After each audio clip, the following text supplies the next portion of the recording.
Oh, here comes Michael.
Okay, wir sind jetzt bei YouTube auch.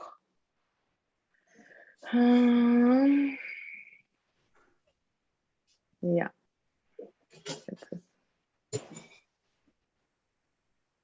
Sehr gut. Ron, please bring the modem. It says my internet's unstable. That's all I need. Thanks.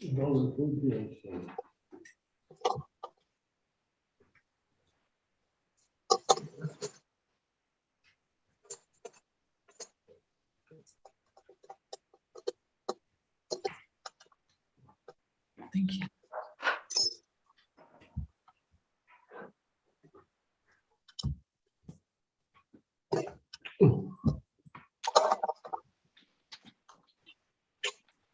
So Tova, I see Michael is with us.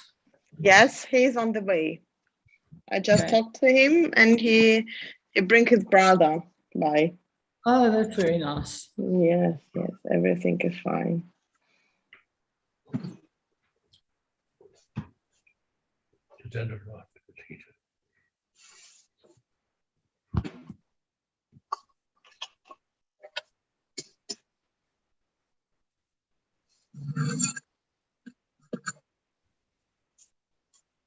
Solly's on. Solly. He phoned me. He couldn't get on. He phoned. He couldn't get on, but I helped him to get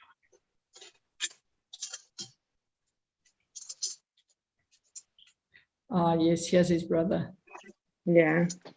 Marlene, I will send you the link from the YouTube because it's going parallel on the YouTube. And after that, we will upload on our YouTube. And you will get the link so you can send your friends, your family, and they just show it, look it over a little bit later also. That's lovely. My children, my son and daughter-in-law and grandchildren are in Australia, and it's 3 o'clock. It's 3 o'clock in the morning, so they won't be watching. Yes, yes, yes. So that will be lovely, Tova. Thank you very much. No, it's not a problem. Thank you. Kathi, soll ich an dich zurück die Host übergeben? Wenn ich unterstützen kann, ja, aber dadurch, dass wir dann keine Co-Host-Funktion mehr haben, glaube ich, dass es so ganz gut ist, wenn du weiterhin die Host-Funktion hast für die Aufnahmen und so. Oh, okay. Nee. Ja, endlich. Jetzt geht's. Hello, Michael. Hello, Marlene. You look great. Thank you very much. Can you see Tova and Michael? Can you see my daughters here? Yes. I have to look. Hello, Michael. Wonderful to see you. Hello, Tova. Hi, great to see you. Good to see you. Hello, Tova. Lovely to see you. Lovely to meet you. Love to see you too. Love to meet you. We met each other in Hanover, but we didn't talk. That's right. A long time ago, huh? Yeah, and it's not a long time. You have to come back. Oh, that would be nice. That would be nice. And hello, everybody. Greetings. Hello. Yeah. Where are your children? They're around. They're around. They're studying for their exams. Otherwise, they're good. Okay. They're here. They'll Okay. certainly listen at least a little bit. So, Lovely to see you, Michael. yeah, I have to Also look here. first Dr. Kathi Zenk aus Gewerkschaft IG Metall Wolfsburg. Sie ist unsere Kooperationspartner. Angeblich sie ist auch die Gastgeberin für die ganze Ah, Ausstellung. schön. Michael, I think your brother's coming. Oh, I see Yes. him. Can you see him?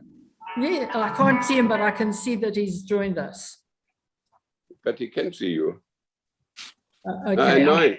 He I can't see him. he muted his camera. Ah, okay. Yeah, I call him. I will call Mom, him. move your camera a little bit, Mom. We're not seeing the bottom of your head. At Oh. least I'm not. There we go. That's better. Yeah, it was a little cut off. Oh, okay. Marlene, I think my daughter Annika will see you too. Oh, lovely, Annika. I'm delighted. Where are you? I'd love to see you again. You see, Dr. Kathi, I told you I have so many friends in Hanover.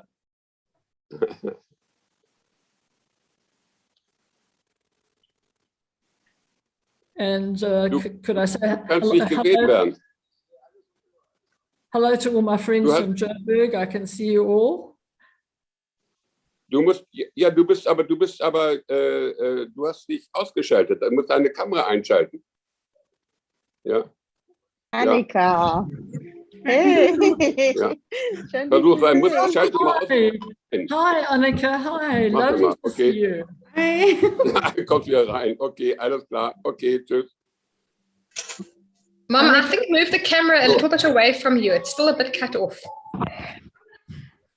So, I think. Werner's That's improving. Werner's improving.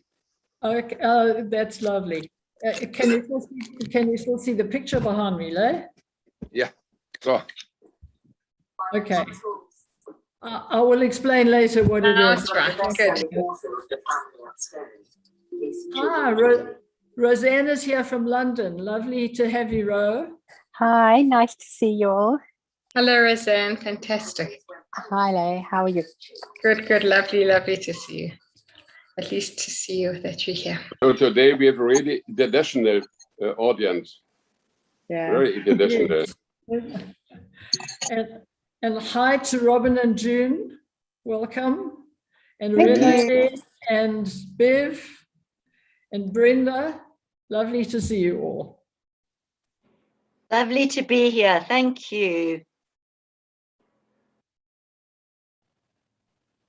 Also ich freue mich an dieser Stelle wirklich auch ganz dolle darüber, dass so viele Leute auch international sozusagen zusammengekommen sind. Vielen Dank, Tova.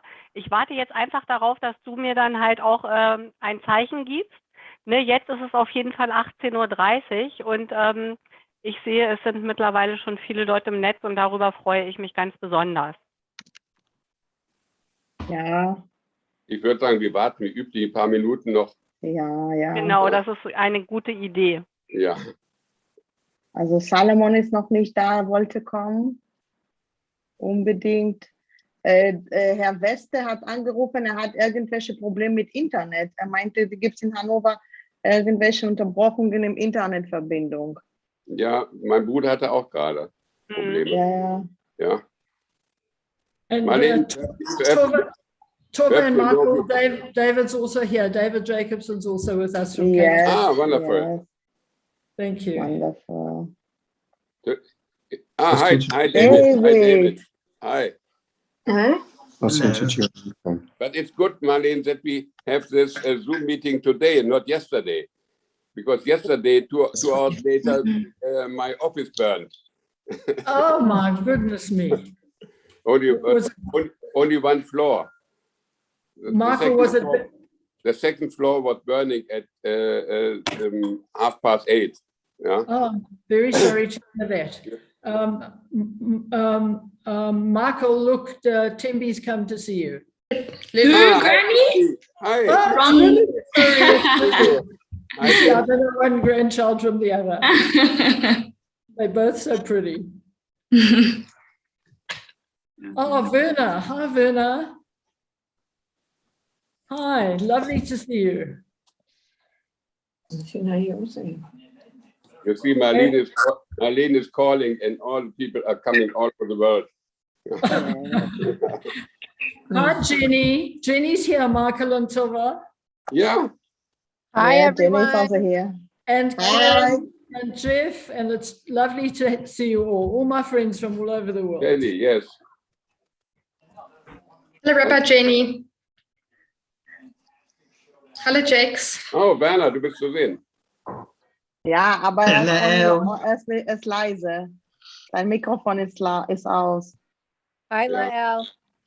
Hi, so great to see you. It's great to be here. Been a while. Jenny is there too, yeah. Yeah. Yes, Jenny's here. Jenny's from New York. And we've got Jeff and Karen from Johannesburg. It's all the others, and Roseanne from London. So it's an international group.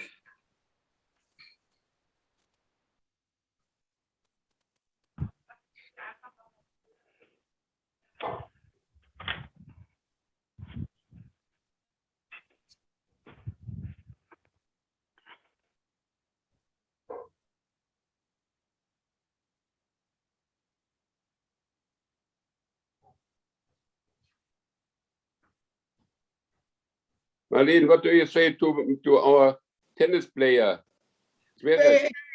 Don't steal my thunder, please. I'm going to mention it, so I'm not Yes, talking okay, to you. yeah, okay. Doreen, welcome. Thanks for joining us.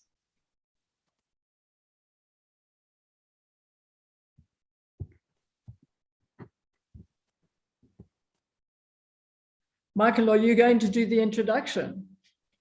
I think that today Mrs. Zek will do it, oh?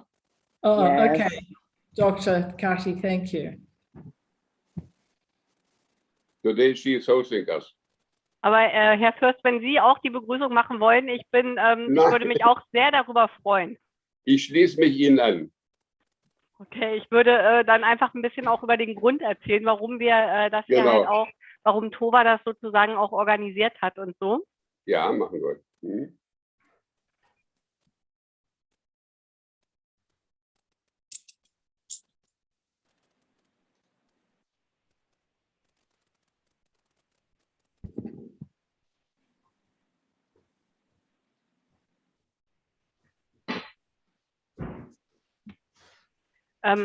Wollen wir starten oder sollen wir noch ein bisschen warten? Wie spät haben wir denn jetzt? Aber ich würde sagen, 5 Minuten warten wir noch. Ich würde auch sagen, wir warten noch ein bisschen. Ja, 5 Minuten gleich.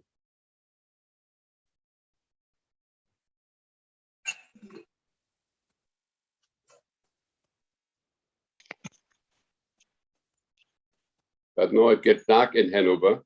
I think it will be raining in some minutes.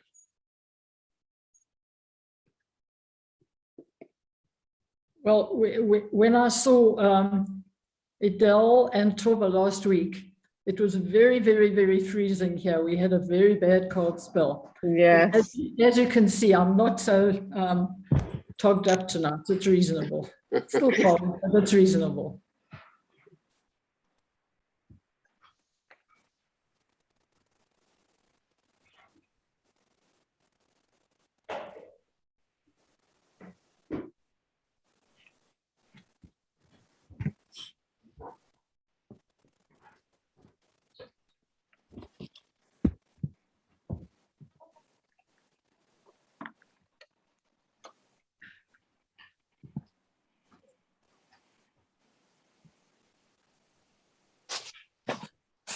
Es könnte bei mir sein, dass ich gelegentlich ans Telefon muss, falls irgendjemand die Einwahldaten nicht richtig verwendet.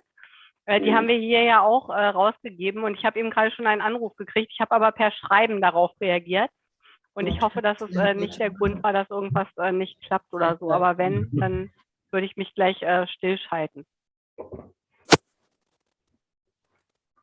Marlene, did you hide your Brian or did you hide him? He's sitting opposite me. I'll ask him to come quickly and say hello. Michael asked to say hello to you. Yeah. Just come around. Oh, He's coming, Michael. Thank Okay.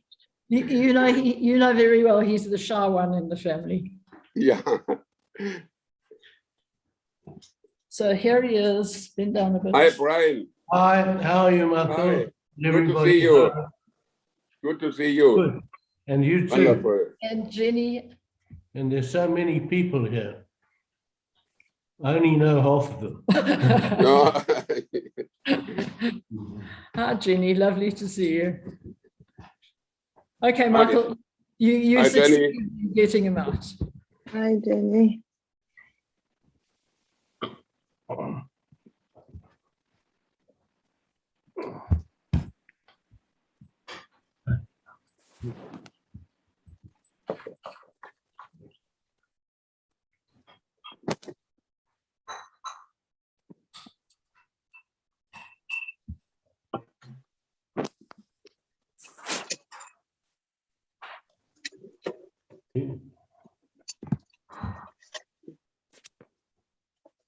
I think we can begin. No, Miss Schenk, yes? Okay. Ja, dann werde ich starten. Genau. Erstmal an dieser Stelle wirklich ganz, ganz, ganz vielen herzlichen Dank, dass diese Veranstaltung so heute stattfinden konnte. Vielen Dank, Marlene, dass du dich sofort bereit erklärt hast, auch mit dabei zu sein und dass du gesagt hast, ja, ich komme.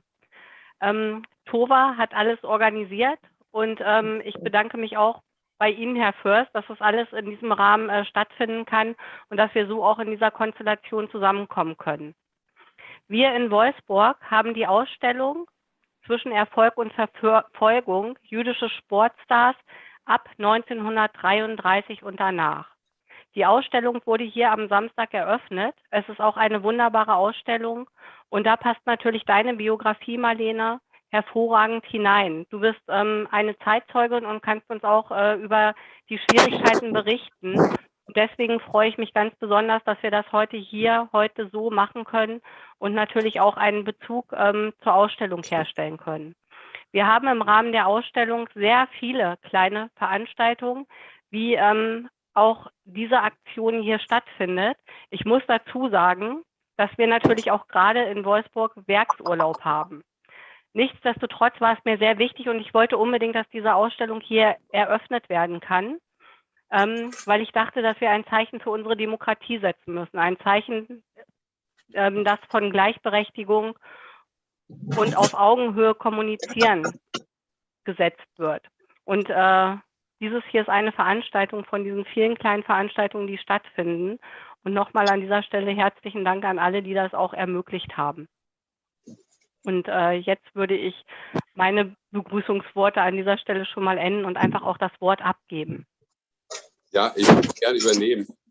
Liebe Frau Dr. Schenk, ganz herzlichen Dank, dass Sie der Gastgeber, die Gastgeberin sind für diese Veranstaltung, die wir ja nun seit einigen Monaten beständig im Rahmen der 1700 Jahre Judentum in Deutschland durchführen. Vielen Dank, Tova Hareti, dass wir das alles vorbereitet haben und das so wunderschön geklappt hat.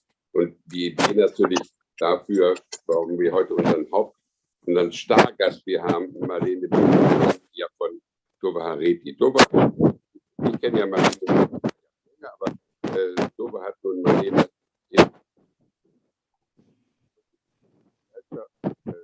Friedmann, unser CEO, ist heute anwesend, kennengelernt und einer jeden Tag eine Entwicklung genommen hat.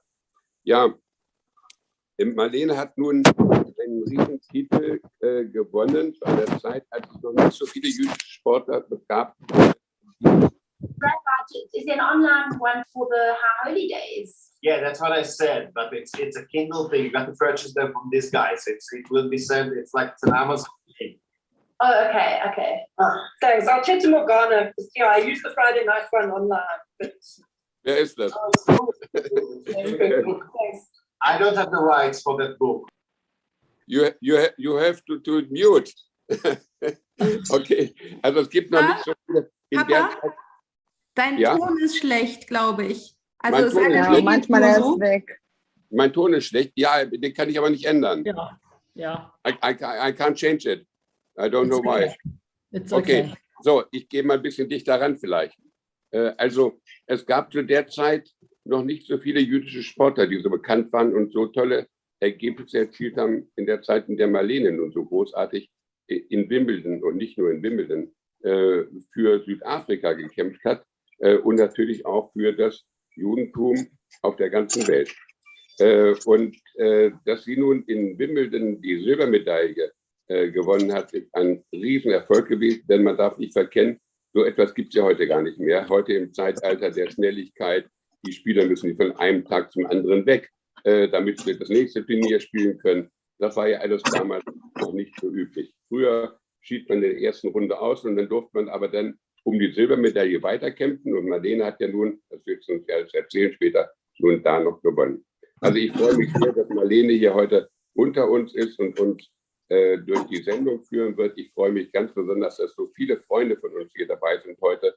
David aus Südafrika, Jenny aus New York und so viele andere. Und Lael natürlich mit ihren beiden Töchtern, oder jedenfalls die eine habe ich gerade gesehen, die Lulu habe ich gerade gesehen, die sich immer besser entwickelt, die immer hübscher wird. Ich hoffe, sie hört das. Und sie versteht hoffentlich auch bald mal ein bisschen Deutsch, ja, damit sie uns in Hannover besuchen kann. Also, vielen Dank nochmal an alle, die beteiligt sind heute. Und nun up to you, Marlene. Thank you very much. Vielen Dank für die sehr herzliche Einführung. Zunächst danke ich den jüdischen Gemeinden in Niedersachsen und ihren 12 Mitgliederorganisationen für die Planung und Präsentieren dieser wichtigen Ausstellung. Es tut mir leid, dass ich meine Präsentation auf Deutsch nicht fortsetzen kann, aber mein neuer Freundin Edel wird simultan übersetzen. Okay, so I've been asked tonight to speak about 3 aspects which you have seen in my biography.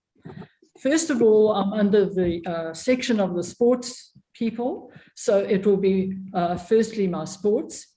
Secondly, you read about my association with President Mandela, and I'll speak briefly about that. And thirdly, you've also read about my family and the association with the Holocaust. So these will be the 3 topics that I'll be speaking about. And before I start on my own tennis career, which Michael has read so beautifully, I want to congratulate Deutschland and Germany on the fantastic, fantastic win of Sasha Zverev, who won the Olympic Games gold medal. He beat Djokovic in the semifinals and he beat Kachanov in the final. And we're all very, very proud of Zverev. And I hope that you're all smiling about him. Right, so my tennis career, believe it or not, and I hope you can see the picture of Wimbledon behind me. That's my picture when I was at Wimbledon. My tennis career, believe it or not, started at the age of 4. I didn't have a racket at that stage, but I had a tennis ball in my hands most of the day. I would play with it up and down, throw it against the wall and catch it. And when I was 7, my mother was a member of a big tennis club in Johannesburg. And she would go to tennis on the weekends and on a Wednesday afternoon. And at 7, I grabbed one of her rackets because she had 2. And I started nagging everybody to play tennis with me, just to be on the other side of the net so that I could hit with them. Most of the time they didn't, but a few did. Anyway, when I was in grade 6, I was asked to try out for the senior school tennis tournament. I was at a convent in Johannesburg, and I could play at that stage a little bit, and so I was put into the tennis team with some of the senior people. But unfortunately, just at that stage, my parents got divorced, and I was sent off to boarding school. So was my brother. Unfortunately, didn't go to the same boarding school. I went to a town 50 kilometers from Johannesburg. It's called Boksburg, and I was sent there.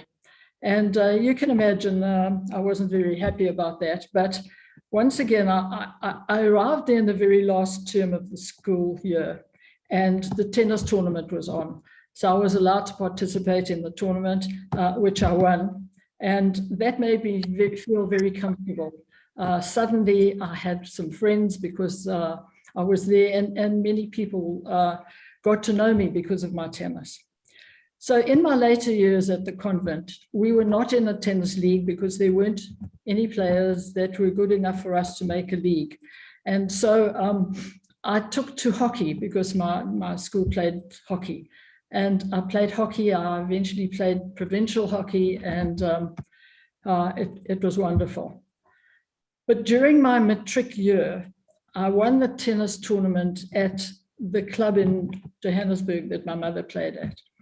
And after I won that tournament, I was invited to play in the trials for the Maccabiah Games. Now, for those of you who aren't aware, the Maccabiah, the Maccabi Games, of playing around with everything. They played in Israel. You're mute. Yeah, the games are played in Israel every year, 1 year after the Olympic Games. And it's to bring Jewish athletes from all over the world to meet each other. And I played well in the trials, and I was sent to Israel. Now, I must tell you, in all honesty, that was a changing point in my life. I went to Israel as a 17-year-old. I'd never had any coaching except just before the tournament, which was in September. Just before the tournament, the nuns allowed one of the ex-South African champions to come and play with me a little bit, but I'd never had any formal coaching. So here I was in Israel. I won a bronze medal, and I came home feeling that tennis was going to be my racket. And from that time onwards, the following year, I went to Wits University. I stayed there long enough just to win the singles and mixed doubles, which was held in June. And in July of that year, I decided to leave university and to try and have a career in tennis. It was actually a very good decision, I'm happy to say, because the rest of that year, I was chosen to go and play in Zimbabwe, which was Rhodesia at that time. And due to the generosity of my father, who paid for my air ticket, and my mother and stepfather, who paid for my expenses, I went to England in 1959.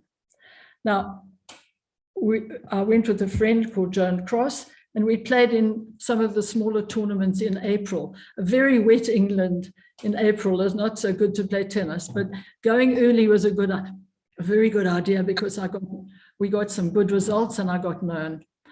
Now, all I ever wanted to do was visit Wimbledon. I saw a postcard when I was young of this beautiful complex of courts all over the place.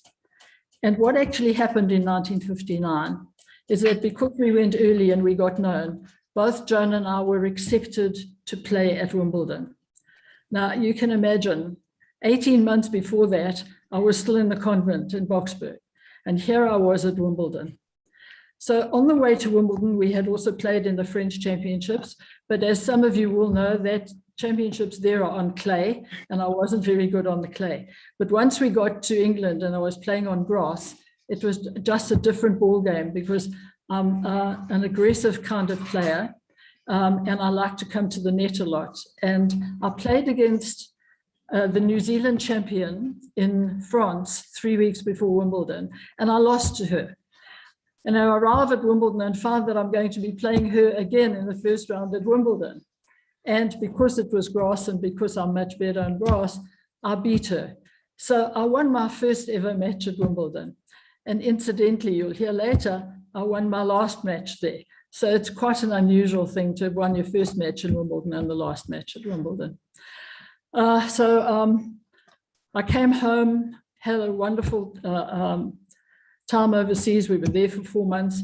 And then in 1960, which was my second year, my parents made the same arrangement. And my friends, I want to tell you that in those days, we were all amateurs. There was no payment for coming to a tournament. There was a little bit of prize money, but not very much. You'll hear later about it. And it was only many years later that tennis became professional. And these days, I won't tell you how much money they earn a week. So the second year that I went wasn't as good as the first. I didn't do as well. I lost in the second round at Wimbledon, whereas in the first year I had been in the last 32. And the only good thing that happened in 1960, as far as the tennis is concerned, is that I actually went to Manchester to play. And my mother's family came from Manchester, and I met absolutely wonderful cousins. And I'm still very much in touch with them. And my cousin Robert is actually the public protector in London. So I came back and started getting coaching with a woman called Sheila Summers, who herself had been at Wimbledon. She got to the, she actually won the Wimbledon mixed doubles with our very famous South African called Eric Sturgis. And I started having coaching with Sheila. Then I went back in 1961, and on the way to Wimbledon, I played in the Italian Championships in that absolutely magnificent stadium called Foro Italico. And the strange thing about it is you play on a sunken court, and the whole court is surrounded by naked statues of men. Enormous, beautiful, wonderful Italian type art. And then from there onwards, I went again to play in Paris, and then once again got to Wimbledon. And something very nice had happened at Wimbledon that year. The person who I had met at the Maccabi Games, and that's essentially what it was about. I met a friend called Eva Duldig. She was from Australia, but her family had originally come from Austria. And she went to live in Australia, and she had actually won the Maccabi Games that I went to as a schoolgirl in 1957. But we decided that we were going to play doubles together. And nothing could have been more exciting. First of all, we are the only Jewish couple to have played at Wimbledon. There was a wonderful Jewish woman who played in England. She was Angela Buxton, and she actually won the Wimbledon doubles.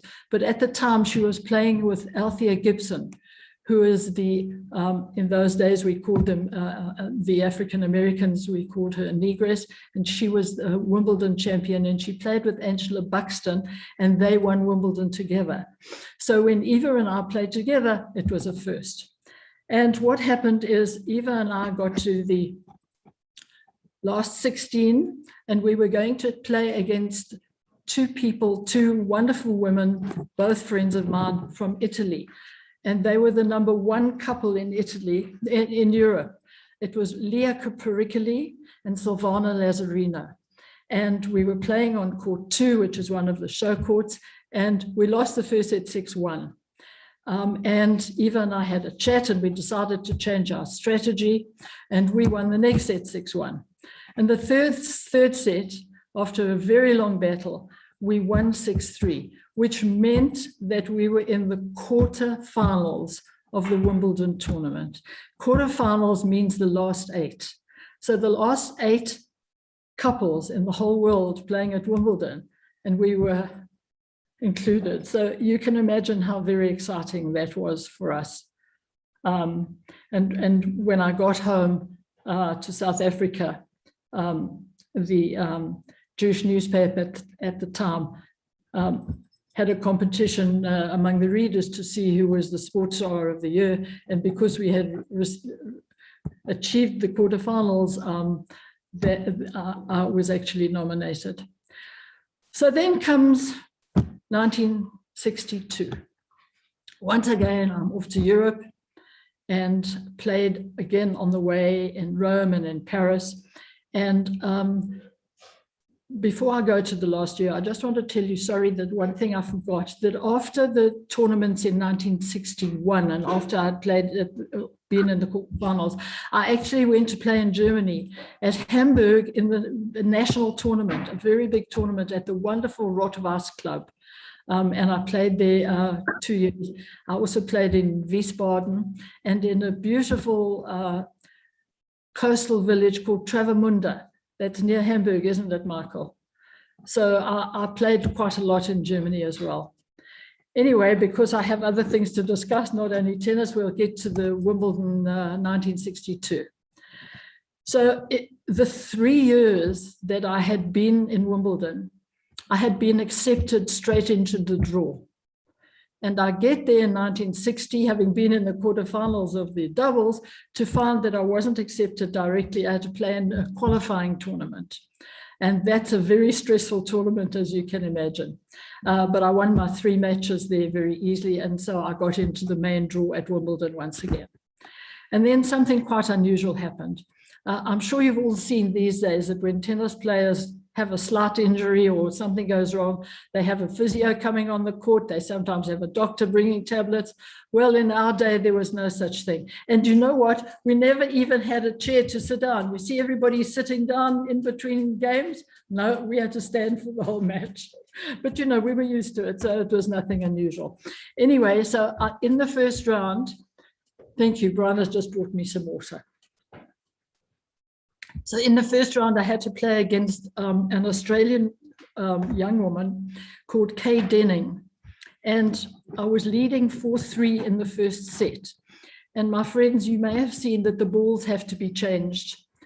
Firstly, after 7 games, because you had a knock-up, and that's regarded as 2. And then after that, every 9 games. So what happened is the umpire had forgotten to call the ball boys to get new balls because it was 4-3. And as I was standing, toweling down and getting ready, the ball boy jumped up to go and fetch the new balls. And he crashed into my face. Of course, my nose started bleeding, etc., etc. And after 2 minutes of just trying to clean it up, I had to continue. But of course, I lost. But that led to something very important and very special in my life. And it's the climax of my tennis career was what happened after I lost that match. Because there's another tournament that starts at Wimbledon. Now, Wimbledon has 128 players in the beginning. And on the first day, 64 lose. But of those 64, you go back into another tournament. And that is called the Wimbledon Plate. It's a consolation event. And some of you will remember Virginia Wade. She was in the tournament that I was in at that time. And my friends, I won every match in straight sets. I played against people from all over the world. But something very strange happened in the final on the last day. Maybe you saw Zverev playing his final set last week. He was unplayable. Everything went well. He won a gold medal, but that set, every shot turned to gold. And in the final against Margaret Hellyer from Australia, everything went right. I said after the match, if I live for another 60 years and play it again at that age and that time, I would never have a match like that. 60 years have now passed and it's still true. Everything went right that day. And I'm so grateful that of all the things, all the games I had to play, that the good one turned out to be at Wimbledon. And there were 2 reasons for it in my view. And I think back, I'm very, very sure that these were the reasons. The first reason was that my mother had come over that year to watch me playing at Wimbledon. She had never been before. But the second reason was I was in love. I was going home to get engaged. And that, you know, makes you feel good. And you know what? That was the best match of my life because I'm still married to Brian 58 years later. Right, so the next thing, I then go and play in Germany, again, with some very good results. I was in the semifinals of the German national tournament. And then I went to play in Hilversum in Holland. And my South African friend, which a lot of my South African friends will remember, Jeff, I know you will, Sandra Reynolds, who was the South African champion, asked me to play doubles with her. So my very last match on my international end of 4-year career was that we won the Dutch doubles. So what a year it was, 1962. I won the Wimbledon plate and I won the Dutch doubles. So I came home and we got engaged, and I played in the South African Championships the following year, shortly after we got married, and we got to the finals. But after that, I turned professional. And that meant that I wasn't allowed to play tournaments because only amateurs were allowed to play. But I started coaching, and I coached at various schools. And one of the highlights of my coaching career, which spanned 30 years, was that I was chosen by the South African tennis authorities to be the coach to the first Black tennis team in South Africa. Now, I don't have to remind everybody that because of the dreadful apartheid, Blacks weren't allowed to play in our tournaments. They weren't allowed to play with us. But the authorities, the tennis authorities in Johannesburg, decided to get a group from Holland to come and play against our Black women, and I was coaching them. And one of the girls, called Pascalina Katu, who came from a very small town of Kimberley, came, and I saw great potential. Anyway, when we played our match against Holland, I bought a skipping rope because she was playing well, but she wasn't moving well. And she won a match at Ellis Park against a Dutch player. And what happened was everybody was so thrilled. All the white people came and congratulated her. She was so surprised. She'd never had anything like that before. Unfortunately, nothing ever carried on for those people. And so I was delighted to learn in later years that she actually immigrated. She went to live in Swaziland, and she was able to play some tournaments. So my friends, that's the long and the short of my tennis career. And in the last few years, in my 70s, my daughter had joined a club in Johannesburg near where she lives, and I decided to go and play at the club with her. She won the singles there 3 times, and she decided to play with her mother. She agreed to play with her mother, age 70, and we won 5 times in a row. So as you can see, I've had so much joy and pleasure from tennis. And don't ask me what it's like watching Wimbledon. It's fantastic. So that's the end of that part of the story. And now I will tell you about my association, as you've put in my biography, with Nelson Mandela, with President Mandela. I turned to communal work, and I became involved in the South African Jewish Board of Deputies, which is an organization that, besides other things, is mostly responsible for combating anti-Semitism. Eventually, I became the chairman and president of the Board of Deputies. Strangely enough, I was the first woman ever to be in that position. And it was quite strange when I went with the secretary, Seymour Kapelowitz, and we had to go and meet ministers. They all thought, the men thought that he was the chair and I was the secretary. Anyway, so I had a lot of association with Nelson Mandela. We had difficulties that we had to discuss with him. And when I went to see him, it wasn't always a cup of tea. It was serious situations. But then something wonderful happened. Nelson Mandela was invited to go to Israel. And I was going to be with him and late Rabbi Harris and late Russell Gerdon. And my friends, I'm just telling you, because of time constraints, I'm just telling you, and I hope, Edel, that I'm not speaking too quickly, because I know you're doing wonderful translations. So I'm going to just tell you 2 incidents that happened in Israel. First of all, we had lunch at the president's house, Beit HaNasi, and from there we went to Yad Vashem. Yad Vashem is the biggest Holocaust memorial in the entire world. And Mandela had a private visit. We accompanied him by the director. Eventually, we got to the children's section.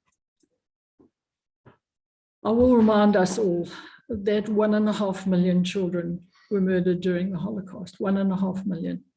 But when you go to the section that houses the children, it's all in darkness, and you have to go around the room holding onto railing. And I asked Mandela if I could accompany him, but he explained that his physiotherapist was with him because he had very bad knees. So it's all in darkness, except in the middle of the room, there's a candle that shines out. It's meant to be 1.5 million times because of the numbers. And my friends, from time to time, you think you are seeing that. And all the time that you're in that room, the names of all the children are called out, their names, the places where they lived, and also their ages. So in fact, it was, it's a very, very daunting experience. Anyway, we then walked out and we went to something called the Valley of the Communities, which is right next door. And it's pictures and drawings and artwork from all the small towns that disappeared during the Holocaust. And suddenly we realized that Mandela wasn't with us. So Russell Gadden went back to look for him, and he found him. He was still in the children's section. You must remember, he was in jail when his children were growing up. He didn't have the pleasure of seeing his children growing up, and he loves children. We had a situation in Johannesburg once when he was talking to children at a function, and one little boy said to him, "Mr. Mandela, I'm blind. Can I please touch your face?"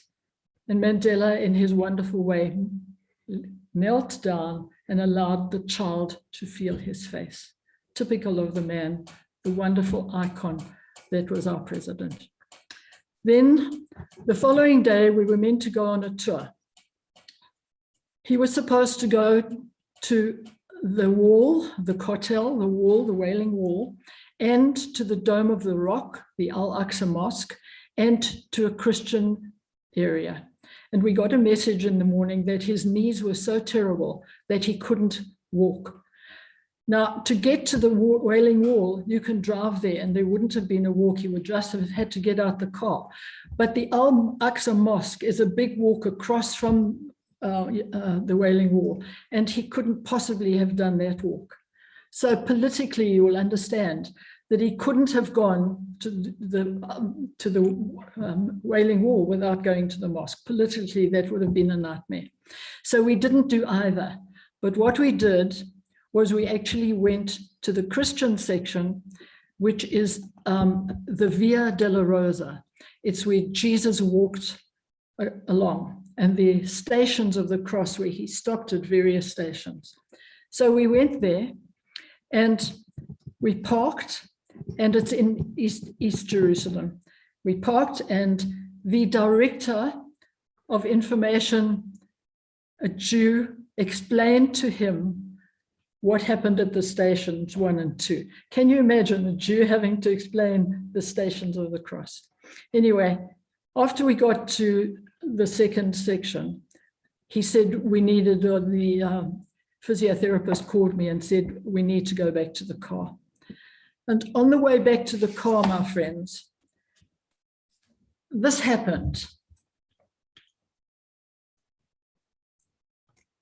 Can you see that he's actually got his arms around me? Can you see that? So, Mom, just move it backwards a bit so that people can just see it nicely. Yeah, that's better. And then a little bit closer, and then tilt it towards the screen, especially the top. Tilt the top towards the screen. There you go. Can you see Mandela with his arms around me? That's good. Really good. Thank you. So, of course, the cameras started going. And the next morning, that picture of Mandela with his arms around me was in the National Johannesburg newspaper. And my present daughter-in-law, Amelia, phoned Dael, who was away, and said, your mother's on the front page. But what happened is none of the photographers bothered to ask who I was or get a name. So the caption reads, President Mandela with an unidentified South African tourist in Jerusalem, because I had a South African badge on. That was that. Anyway, the story has a wonderful ending. When I came back home, and I saw him on many occasions, he came over to me the first time we had a chance to speak to each other, and he said to me, Marlene, "Do you recognize me?" And I said to him, "President Mandela, I was the unidentified one, not you." And we had a wonderful, a good laugh. And that was the last time I ever see him. I ever saw him before he passed away. And now, my friends, as I've been asked to talk about my family and the involvement in the Holocaust, I will do so now. My grandparents lived in Tilsit, near Königsberg in Germany. My father was born in Tilsit. They lived there for many years. In fact, my grandfather fought for Germany in the First World War.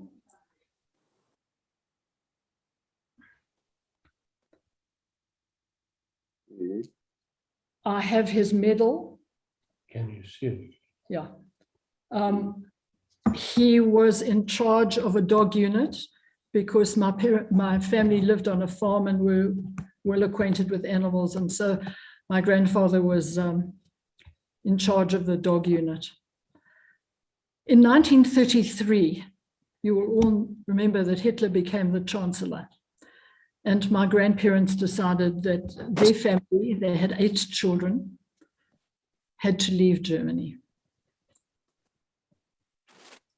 My grandparents and 3 sons went to Palestine, as Israel was called in those days. My father and 1 brother and 2 sisters came to South Africa. They couldn't all get into Israel at the time. But that only adds up to 7. And my youngest aunt, my father's youngest sister, had just got married. And she and her husband were expecting a child, and they decided to stay on in Germany. Well, unfortunately, things didn't work out very well for them. And by the time Kristallnacht came, they went to Belgium.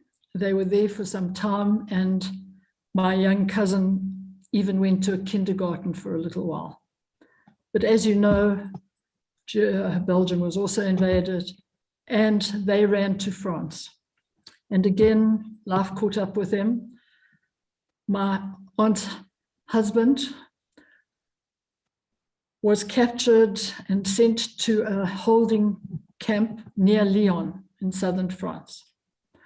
And my aunt and her young child were sent also near Lyon to a women's internment camp. But something unusual happened at the internment camp for women. The French underground were very anxious about seeing to the children and to the young people. And they started making plans to save the children. So the story is that my aunt and my cousin and another little boy called Simon Haas were put on the train. And by that stage, everybody in France knew where the trains were going. They were going to Auschwitz.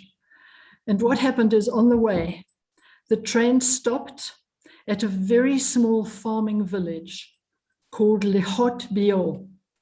And the station master knew what to expect, because these 2 little boys were passed to him off the train. They were taken care of by a very wonderful peasant farming family, Joseph and Emilienne Argod. They stayed with the Argod family for 2 whole years. And the entire village knew that there were 2 Jewish boys there, but not one person ever said a word. And they were later on recognized by Yad Vashem as the righteous among the Gentiles, because there's a beautiful story which is on the internet these days. It's called The Village That Kept the Code of Silence. My aunt, on the way to Auschwitz, was stopped in a holding camp called Drancy. Drancy is just near Disney Euro in Paris. And by some miracle, her husband was there too. They were reunited for 5 days, and after that, they arrived at Auschwitz on August the 19th and were murdered on the day of arrival. After the war, the Red Cross put pictures and stories about saved children all over the world. My grandparents recognized their grandson, and Yossi, as his name Yossi was taken to Israel, and he was brought up by my grandparents. He married also a woman whose parents had died in the Holocaust, and not having any education, they both became very involved in the hotel industry. My daughter Louise went to live in Israel and got in touch with Yossi, and when Brian and I visited one year, we went to see Yossi. And he told us the following story, face to face, my friends. When his son, Oren Gutfeld, when his son was 13, he took Oren and they went back to France to try and find the family. And they drove down and they arrived at the farmhouse, and the old man was sitting on a chair, and my cousin called out to him, Yossi called out to him. He said, "Papa, do you remember a boy?" And the old man said, "Yossi, is that you?" Well, everybody was delighted, and Emilian made tea and they all had chocolates together. And my young cousin, Yossi, who I'll tell you about shortly, my young cousin Oren, said to the family, "Thank you, because if you hadn't saved my father, I wouldn't be alive today." Yossi went back and worked with Yad Vashem to have them recognized. And because they were too old to go to Jerusalem, the Israeli ambassador came to the town, and the family and the entire community were recognized as righteous among the Gentiles. That had a very profound effect on me. In my last decade, I've talked all over South Africa, Johannesburg, Durban, Cape Town, Pretoria, Bloemfontein, about the role of the righteous Gentile. 17,000 people have been recognized as the righteous among the Gentiles. But here was a farming family who took in 2 children. And because of them, my cousin Oren is an extremely well-known international archaeologist. He's a professor at Hebrew University. My daughter is a professor at Hebrew University. They had never met each other, but thanks to me being asked by Michael first to talk in Germany on International Holocaust Day, Oren Gutfeld and his daughter Tamar and my 2 daughters were with me when I told my aunt's story. And finally, I just want to tell you that when I spoke in Pretoria one year, which is near Johannesburg, a young man came to me afterwards and he said to me, "Marlene, your aunt didn't die." And, I looked at him very blankly. And I said, "What do you mean?" And he said, "No, your aunt didn't die." And I was stunned. I said, "Did you know the family, perhaps?" And he said, "No, Marlene, but your aunt didn't die because you're keeping her memory alive." And my friends, I'm going to end now, and if there are questions, I will answer gladly. I'm going to end now with what the former president of Nedersachsen said, Dr. Bernd Bussermann, and he said it on the day that I spoke in Hanover, and Michael, you will remember it. He said, 7 decades ago, the nationalist socialists tried to wipe the Jews off the face of the earth.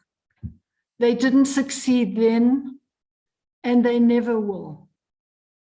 And now Oren has 3 generations, And our teaching, our son Hedron taught us that to save one life is just like saving the whole world. And those two wonderful people in Lihot Biol saved our family's life because we're now going into the next generation. And yes, the Jewish people, lives were dimmed. 6 million were murdered. But we're alive today. And I'm so happy to tell you that 200,000 people are alive and happy and living wonderfully in Germany. So, Israel Chai, the Jewish people live on. Thank you. They've all fallen asleep. Michael, I'm not sure if anybody has some questions because I couldn't watch at the same time. And Edel, I hope that I didn't give you too much hassles. Marlene, you gave me no trouble at all because everybody can understand English. So I got to listen to you and relax and enjoy myself. Oh, I'm so pleased. I'm so pleased. So Michael, if there are any questions, I'd be happy to answer. And I want to say to all of you, what a privilege it's been for me.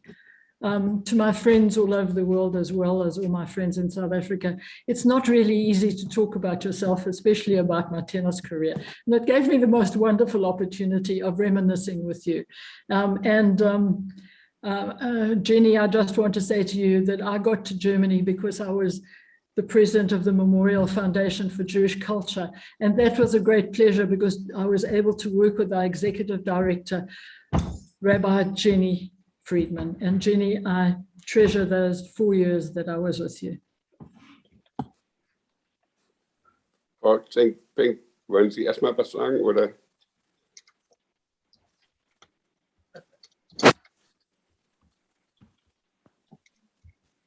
Also ich bin auf jeden Fall an dieser Stelle sehr beeindruckt und ich danke ganz herzlich, dass wir das hier heute wirklich auch erleben können.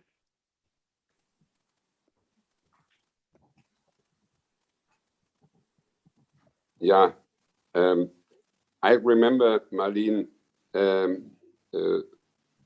day when you were in the NDR in Hanover, in the Radio Philharmonie, and you remember the day, the evening, you told us your family history. It was really impressive what you said there, and you know, nearly whole of the audience had a Taschentuch needed it. But I remember that the cantor from the Shabbaton choir told us he knows your cousin in England, which you never saw, and you told your history and this sat there in the with the choir, and we could see him, and we saw him, his arms in his legs, on his legs, and then he came to us and said, I know this man. Yeah. It was really... Michael, thank you so much for reminding me, because in fact, I mentioned the other little boy's name, and sorry, please may I tell you, because when I was telling the story, I was a little bit emotional. Please can I tell you what my aunt said to my cousin Yossi as she left him at the station. He said, be good. She said, be good, don't cry, and play with the other little boy. Can you imagine a woman having to leave her child and telling him that, knowing that she would never see him again? But I specially mentioned that the other little boy's name was Simon Haas. And when I said it, Michael is 100% correct, and thank you, Michael. When I said the name Simon Haas, Dr. Zink, you can't believe what happened. The leader of the choir that came from London I was looking at the audience and the choir was sitting behind me and I couldn't see him.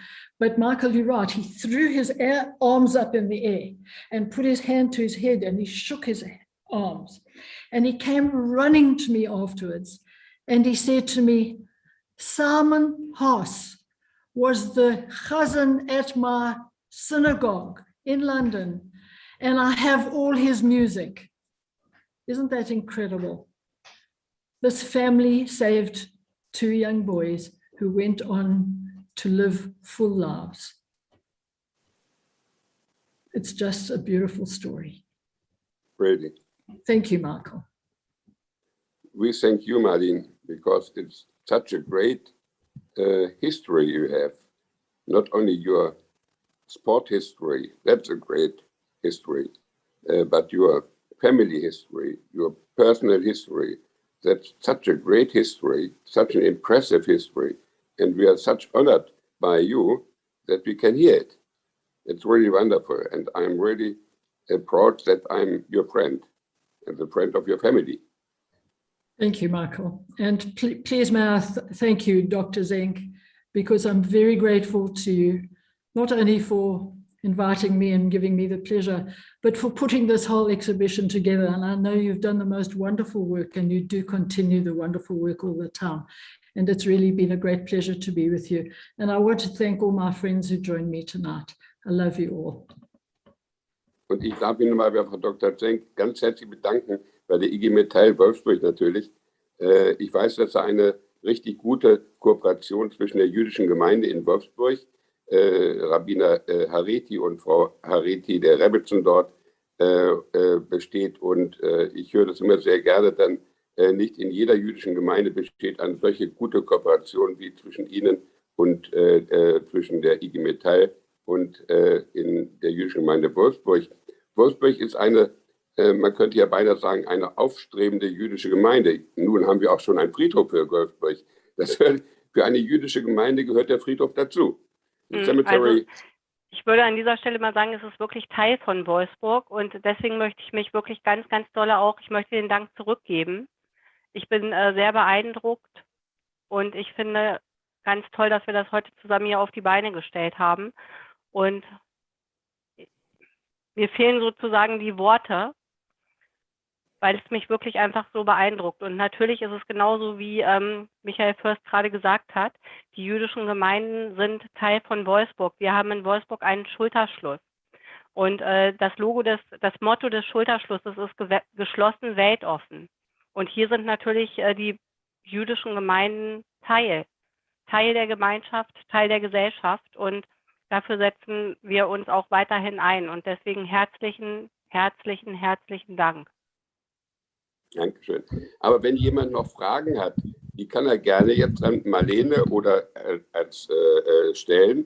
Marlene ist jederzeit bereit, Fragen zu beantworten. Wer hat da noch Fragen? Es sind so viele Menschen aus der ganzen Welt jetzt hier. Wir haben eine Wortmeldung. Ja. Und zwar ist eine Hand oben von Hazel Cohen. Yes. Hazel Cohen and I work together on a wonderful community center. And of course, due to COVID, we've had a very difficult year, but I know that Hazel has been with us on the program. Hazel, you have a question. Will you unmute yourself, Hazel? Hazel, can you unmute yourself?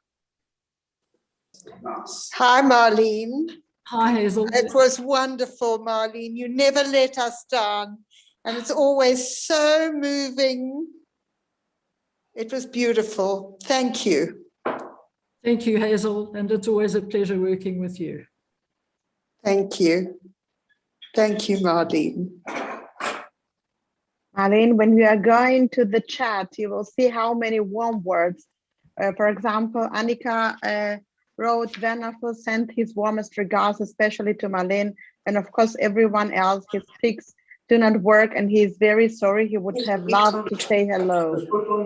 And Mr. Bev Goldman, what a wonderful, moving and inspirational address. Thank you, Marlene, for sharing these wonderful memories for us and reminding us to save on a life, and it's one of they have saved a nation. Outstanding. So somebody wrote, Marlene, you are amazing. So it's nice, you are amazing. Lael, who is the best tennis player of all the time, and did you know him or her? It was the question. Oh yes, of course I knew him. Am I allowed to talk about him just for 1 minute? Okay, David wrote, hearing this story from Marlene's stories, of which I have only heard echoes, has been a real privilege. Thank you for this. You have some message from Hillbrow. Thank you, Marlene, it was amazing. Thank you. Brandon Lazarson, it's our privilege to be here to hear witness to both of you deeply personal professional journey. You honor us with your generous sharing. What we have here. Thank you, Brenda. So Lael has, thank you to everybody. You know, you've given me such a brilliant opportunity of sharing. So please let me tell you, Lael has asked a question about who I think was the best tennis player ever. And of course, these days one would say Djokovic, Federer, and Nadal. But my friends, only only two men have won the big four tournaments. That's the Australian Championships, the French Championships, Wimbledon, and the American. So only two players have won them in the same year. There have been many who've won them often, like Nadal and Federer. Federer is now in Wimbledon, but only these two men have won them in the same year. So it's called a calendar Grand Slam. So the first one was Donald Budge very early on in the 20s, but the second one was a very close friend of mine. Am I allowed to say, Lael, that he was a boyfriend for a while? And Brian knows, it's okay, Brian knows. He not only won the big four when he was an amateur, when I was there in 1962, but he also won it when professionals were allowed 8 years later. And so I still say he was the best ever, but the three who I mentioned earlier are very close, and especially my great hero, Roger Federer. So thank you, Lael, gave me a bit of fun. But you haven't told us his name. Oh, really? That was terrible. His name was the Rodney. I was trying to think of his second name. Rodney George Laver. And when I came home to marry Brian, he went home to marry his childhood sweetheart of Mary. And he is invited every year to go to Wimbledon, and you will see him. Unfortunately, a couple of years ago, he had a stroke. But he left school in standard 4 in grade 6 to devote himself to tennis. He was a left-hander, and he was just magnificent. Thank you, Lael. Marlene, you have another message from Sienna Giorgetti. Truly an honor to hear your personal professional stories in greater depth this afternoon. So grateful to you for your vulnerable and to the Nachum Goldman Fellowship for the opportunity to join on. Next time in person. So then we have another message from Jenny Friedman, Rabbi Jenny Friedman. Marlene, you are an extraordinary example for us of an acute combination of leadership and love. Thank you for your words today and always. And I thank everybody, you know, you can only love people when they love you back. And so I'm so privileged that I've got so many wonderful, wonderful friends. Thank you. I love you all. Yes. Dear Marlene, dear Tova Areti, liebe Frau Dr. Zeng, ich glaube, es war eine wunderschöne Abendveranstaltung. Wir werden ja in einigen Monaten wieder eine weitere Veranstaltung haben. Natürlich wird die nicht so sein wie heute. So etwas wie heute kann man nur einmal erleben. und dann nicht wieder. Marlene, we all love you and we send you the warmest regards from Hanover, from Lower Saxony, and from Germany, and stay well with your family, with all of your family in Israel, in Australia, in South Africa. I hope I see you and all my love from me. Bye-bye. Thank you very much, Michael, and thank you, Dr. Zengt, and God bless you all. Bye-bye. Thank Bye-bye. you. Bye. Thank you, everybody. Thank you, Tova. Thank you. you. Bye-bye, Lael. Bye-bye, Michael.